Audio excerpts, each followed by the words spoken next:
My younger sister, Lois, called me just before our mom's funeral. She hadn't replied to any of my messages, so I was surprised to hear from her.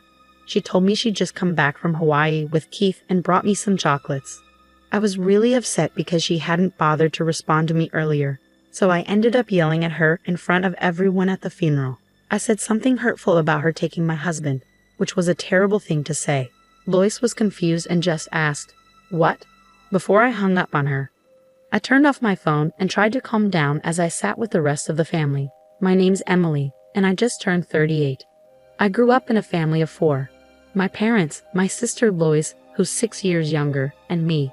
My parents were pretty strict, especially with me being the oldest. But they always spoiled Lois because she was charming. Whenever she wanted something, she'd flash a smile and say, "Emily, I want this," and I'd usually give in. Unfortunately, this didn't change even as she got older, and she became quite a troublesome sister. Dad passed away 8 years ago from an illness, and about 6 months ago, Mom got a terminal diagnosis. She was in and out of the hospital. I married Keith, a colleague, 2 years ago and moved out to an apartment near my office. For the past 6 months, I've been driving an hour each way to take care of Mom between work. Lois moved back home and quit her job a year ago after a breakup. Even though she lived there, she kept pushing the caregiving responsibility onto me, saying I was better at it. So I took a month off work to look after Mom. But despite my efforts, she passed away 2 days ago. And where was Lois? She'd gone off to Hawaii a week before Mom's passing. I tried to convince her to stay, but she wouldn't listen. At the funeral, after the priest finished speaking, friends and family started paying their respects. It was touching to see not just relatives, but also many of Mom's friends there to grieve. Some colleagues from my company came too. "I'm sorry for your loss," one of them said. "Thank you. I really appreciate you letting me take time off to be with my mom in her final days," I replied. "He's actually my father-in-law, the president of the company where I work. He's been really understanding about everything I've been going through and has supported me a lot." "But where's Keith? I haven't spotted him here yet." "Well, he's been overseas on a business trip since last week, and I haven't been able to reach him," I explained. "Oh, I see. I'll ask the sales manager about it," I said, trying to figure out where Keith was. Keith and I work in different departments because of the big company he runs. He's always busy with sales and often away on business trips. I tried to understand, but it was hard not having him here during such a tough time. I was worried about handling everything alone, especially with no contact from him or my sister. Meanwhile, my father-in-law made the effort to be there for the funeral.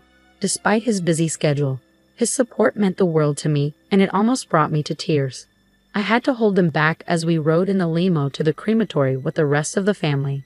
When I turned my phone back on, I found almost 30 voicemails, mostly from Lois. "Answer your phone.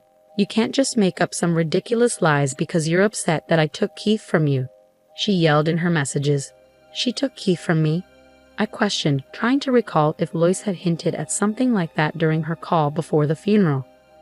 But I was too busy dealing with the mourners to fully grasp what she was saying. Lois and Keith having an affair? That couldn't be true, could it? I felt a sudden rush of anxiety and confusion. Was Keith really on a trip with her? As I hurriedly checked the voicemail, I found several messages from my husband. "I'm so sorry, but you're strong. You can handle this on your own. But Lois, I need to be there for her. We need to end things," he said in a message that felt like it came from a soap opera script. Hearing those words, I couldn't help but mutter, "I wish I hadn't heard that." Finding out that my husband and sister were having an affair and enjoying themselves in Hawaii during my mother's funeral felt like a cruel blow. "You need to come right away if you want to say your final goodbye to Mom.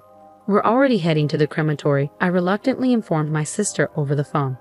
"That's not funny. Stop lying. You're just bitter because I took Keith from you," she shot back. "But it's true. You must be upset about losing your husband." "Yes, he's the next company president and wealthy." "I get it, Emily, but there are lies, and then there are terrible lies. You're an adult. You should know better," she retorted. "I never thought I'd hear that from you," I replied. I was surprised, though.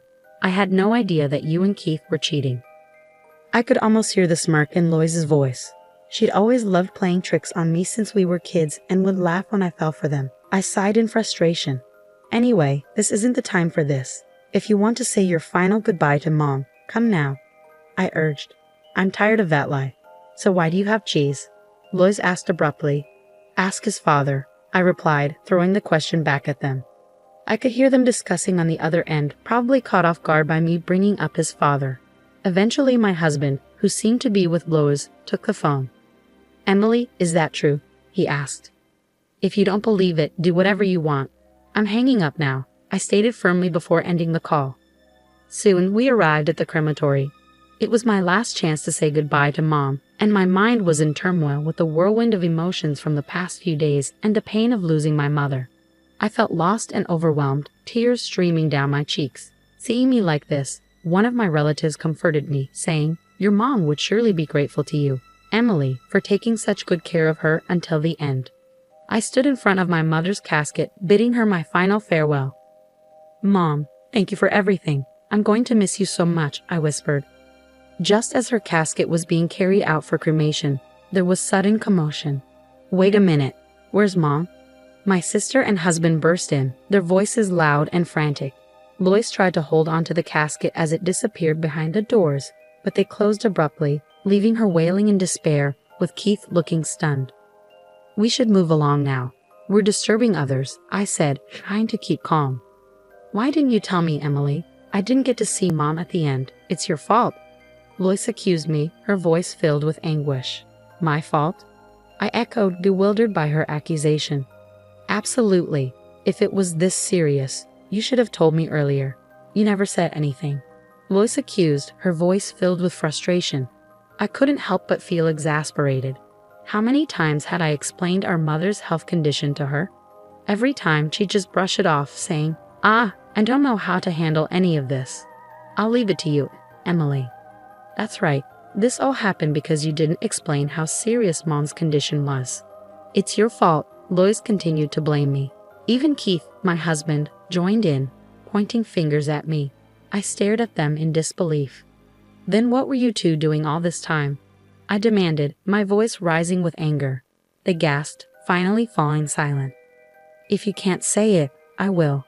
You were off on a fun-filled romantic getaway in Hawaii together, weren't you?" As the relatives murmured, clearly taken aback by the unfolding drama, I couldn't help but feel the weight of their disbelief. For so long, whenever they asked, "What's wrong with Lois?" or "Isn't Keith coming?" I've been making excuses for them, trying to shield them from judgment. "Mom, I'm sorry. I really wanted to say goodbye to you more peacefully," I whispered in my mind, seeking her forgiveness. Gathering my resolve, I knew I had to clear the air. "When did this affair start exactly? You both knew I was on leave caring for Mom, right?" I was struggling, asking for help countless times, but all you did was have fun together, didn't you? I questioned, my voice tinged with frustration and hurt. "Enough. It's all your fault, Emily. You didn't keep Keith close enough." Lois snapped back. "What's that supposed to mean?" I demanded, my patience wearing thin. "You need to prioritize your husband more. He's been feeling bored at home because all you talk about is work and caregiving." "Poor Keith," Lois chided, her words dripping with disdain. "Oh, so that's what he said," I retorted, shooting a glare at Keith, who quickly averted his eyes, unable to meet my gaze. "Emily, you managed to marry a wealthy future company president, but you've become conceited. That's why he was drawn to me. It's always been like this with you," Lois continued, her tone accusatory. In reality, Lois had a history of stealing my boyfriends back in high school and university. The only time she didn't succeed was with Keith because she was already with her own boyfriend then. What a disappointment. "From now on, I'll be with Keith and become the future president's wife. So break up with him," Lois demanded. "Fine, you can have Keith. I'll divorce him," I declared, my resolve firm. By then, I was beyond caring. When I decided to marry Keith, I had no clue he was the president's son. He worked at a regional branch and later joined my department at headquarters. Keith was charming, easygoing, and quickly became part of our team. As we grew closer, I developed feelings for him. We started dating, and when he proposed, I was thrilled. It wasn't until I visited his parents' house that I learned his father was the company president. It was quite a shock. "So promise me you won't come back later begging to avoid the divorce," Keith pleaded. "I won't do that," I assured him.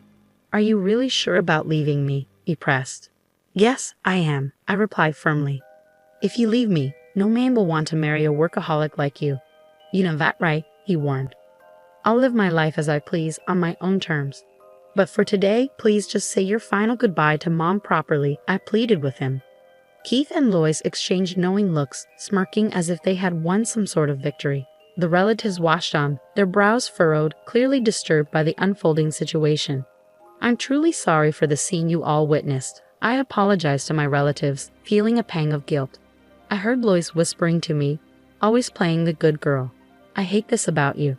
I've tolerated a lot from her because she's my younger sister, but I've had enough. I won't consider her family anymore. I'm divorcing Keith, and now I feel like I have no family left. All I can do is prepare myself for that reality. I bit my lip, feeling the weight of it all. 2 weeks have passed since then. I moved out of the apartment I shared with Keith, packed up everything, and settled into a new condo near the office. I've even put my parents' house up for sale. There's nothing left tying me to the past. Lois has moved in with Keith as I moved out. Keith and I have already finalized our divorce papers and submitted them to the courthouse. I'm sure they're happily starting their new life together now. Now that I'm done with Mom's paperwork, it's time for revenge. Watch over me, Mom, I whispered to her portrait, a determined smile on my face. Enjoy your honeymoon phase while you can, you too. The next day, as I went back to the office to sort out my job reinstatement, my phone buzzed incessantly with voicemails piling up. Hey, what's happening? We're divorced, right? Why am I being asked to pay $30,000? Keith's voice sounded confused and agitated. Worried they might show up uninvited at my new place, I suggested meeting at a local diner to discuss. Once we sat down, Keith was furious, practically frothing at the mouth. I got some legal document. What's going on? We're already divorced, aren't we? He yelled. Exactly. I'm just as confused. Lois chimed in, equally puzzled. I had instructed my lawyer to claim $40,000 from Keith as my share of the property and $30,000 from Lois for her portion of our mother's medical care coverage. The documents must have arrived at their places. It was something they should have anticipated, but evidently didn't. I was exasperated. You just need to pay what you owe, I insisted firmly. That's not fair. Don't think you can get away with this. I've suffered a lot of emotional distress. Should I sue you for that too? Keith threatened angrily. Emotional distress? You cheated, plain and simple. So pay up, I retorted, refusing to back down. They fell silent, perhaps realizing they couldn't argue with the law. Then, after a pause, Lois turned her gaze towards me. So Emily, it's all about the money for you after all, she remarked coldly. Fine, I'll let Keith handle the payment. If I borrow from my dad, we can easily come up with the $70,000. Keith, I know you don't have any savings. Lois, are you really okay being with a guy who has no money? I interjected. Keith will become president soon, then he'll be wealthy. It's just a matter of time, Lois replied confidently. Oh, Lois, you're after the money too, aren't you? I couldn't help but comment, feeling a mix of disbelief and disappointment. No, I have plenty of love. Dad's been saying for a while that he'll retire at 65. So in 2 years, I'll be president, Keith asserted confidently. Really? That would be something, I replied, trying to hide my skepticism. I'm definitely going to be president. I'm his only son, Keith affirmed. I wonder. I couldn't help but chuckle, my doubt seeping through. I can't believe this. Has she lost it? Lois muttered, clearly annoyed. But the real revenge plan I had in store was just getting started. Keith, you've been taking a lot of time off work, citing family funerals, right? I asked casually. Well, my mother-in-law is family too, Keith replied, trying to justify his absences. That's true, but the company is aware of what you've actually been up to, I continued, watching Keith's expression carefully. Huh? What do you mean? He asked, clearly confused. Do you know that your father attended Mom's funeral? I dropped the bombshell, knowing I had purposely kept this information from Keith and Lois. That was you, Keith realized, his eyes widening in shock. You didn't do any caregiving at all. You have the nerve to lie about taking family leave for that, and you've gone off on several business trips with Lois instead, right? I've reported that too. I stated matter-of-factly. How did you find out? Keith stammered, clearly caught off guard. Lois has been posting photos on social media, showing where she's been and when, and there were a few pictures with you in them. Quite shocking, I revealed. Huh? You knew about my social media? Keith asked, surprised. It's the same account you had back in high school. Of course I'd know, I replied. Lois shifted uncomfortably, and Keith seemed stunned by my revelations.